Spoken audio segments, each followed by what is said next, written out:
إماراتي يأخذ النساء الجميلات إلى قصور في الخارج، وما يفعله بعد ذلك لا يخطر على بال بشر. سعودية تحكي ما حصل لها وتحذر الجميع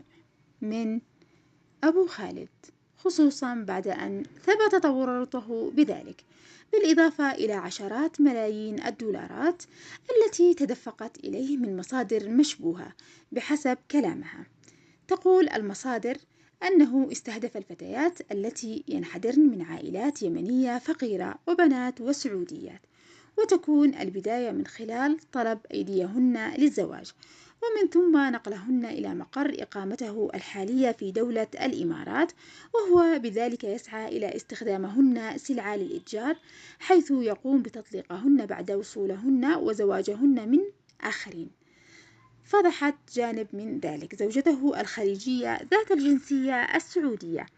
التي وقعت ضمن ضحاياه دون أن تشعر، إلى أن شاءت الأقدار والصدف ذات يوم أن تكتشف تلك الألاعيب.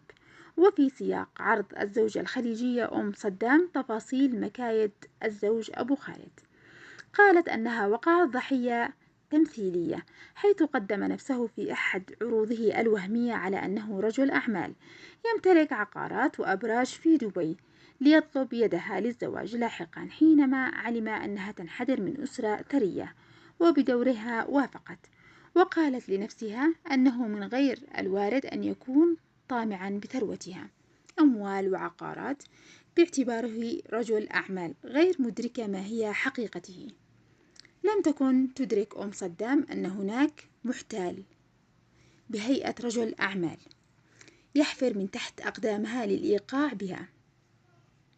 حتى موافقتها على تسجيل أموالها وممتلكاتها باسمه واستثمارها ضمن عقاراته وأمواله، وبقت في وهم ثقتها به حتى عثرت ذات يوم في خزانته على عقود زواج بأسماء فتيات عدة ووثائق ومستندات خاصة بأعمال مشبوهة، وحين واجهته بذلك وطلبت إعادة أموالها طلقها فورا. الرجاء ضغط زر والإعجاب لكي يصلك كل جديد، وإلى اللقاء.